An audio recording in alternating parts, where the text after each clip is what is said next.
Last வீடியோவில் வந்து உயிரெழுத்து பார்த்தோம் இல்லையா, இப்போ உயிர்மை எழுத்து பார்க்க போகிறோம். இது எப்படின்னா க வரிசை அந்த மாதிரி. நம்ம தமிழ் வந்து கேனா ஒரு எழுத்து இருக்கும் இல்லையா, இது கேல 4 சவுண்டு வர மாதிரி இருக்கும். எப்படி எழுதலாம்னு பார்க்கலாம். இது க. அடுத்து இக்கங்கிற மாதிரி சொல்லணும். இக்கவும் சேர்த்தாப்புல க அப்படிங்கிறத க க. மூணாவது க. இது க அப்படின்னு தடிமனா சொல்லணும். அடுத்து இக்க அப்படிங்கிற மாதிரி க க க க. கோடு போட்டு எஸ் மாதிரி போட்டு புள்ளி ஞ. இது சிங்கம் ஞ. ஸோ க க க க ஞ. அடுத்து வந்து ச வரிசை. ச அது மாதிரி 4 சவுண்டில் வர மாதிரி வரும். இது வந்து ஒரு கோடு யூ மாதிரி போட்டு கோடு ச.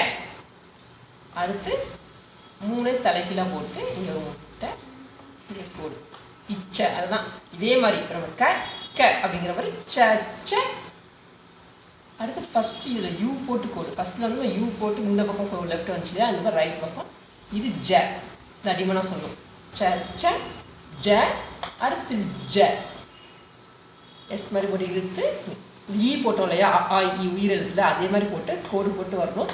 இது ஜ ச ச ஜ ஜ ஞ. ஞ வந்து சி வந்து தலைகீழாக போட்டு இப்படி வர மாதிரி. ஸோ நம்ம நாவத்துக்காக நம்ம அந்த ஒரு சிம்பிளை நான் வச்சுக்கணும். அதுதான் இது ஞாங்கிறது ஞானம். அந்த ஞா இருக்கு இல்லையா, அந்த சவுண்டுக்கு.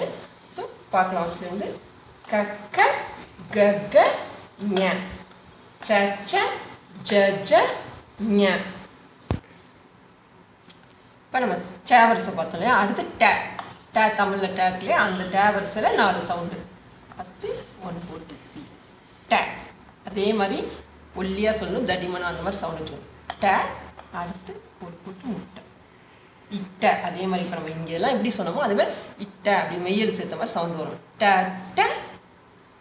அடுத்து வெறும் எஸ் கோடு போட்டு எஸ். இந்த புள்ளி வச்சிருக்கிறது ஞ. இது வந்து புள்ளி வைக்காமல் போகிறது வந்து 3வது ட. ட ட ட. அடுத்து ஃபஸ்ட்டு போட்டது இந்த சி மாதிரி போட்டோம் இல்லையா, ஃபஸ்ட்டு ட அதே மாதிரி போட்டு உள்ள ஒரு சர்க்கிள் வரும். இது ட 4வது ட. ட ட ட ட. 3 சுழி நக்கு இது ந. ஸோ ட ட ட ட ந. ஸோ நம்ம எப்போதும் படிக்கிறப்போ 3வது க அப்படி எழுதணும், இப்போ 3வது ஜ. ஸோ அந்த மாதிரி நம்ம சிம்பிள் வைஸாகவும் எந்த ஆர்டரும் நான் வச்சுக்கிட்டோம்னா இது ஈஸியாக நம்ம கற்றுக்கலாம். ஸோ ஃபஸ்ட்லேருந்து ஒரு வாட்டி நான் சொல்கிறேன்.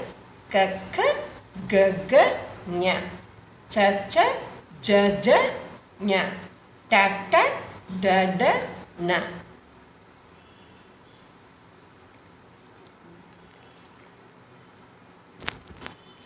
இதில் வந்து நம்ம 3 வரிசை பார்த்தோம் இல்லையா, க வரிசை ச வரிசை ட வரிசை. அடுத்து நம்ம வீடியோவில் வந்து த வரிசை ப வரிசைலாம் பார்க்கலாம். இதை நீங்கள் வந்து எழுதி பாருங்கள், ரொம்ப ஈஸியாக இருக்கும்.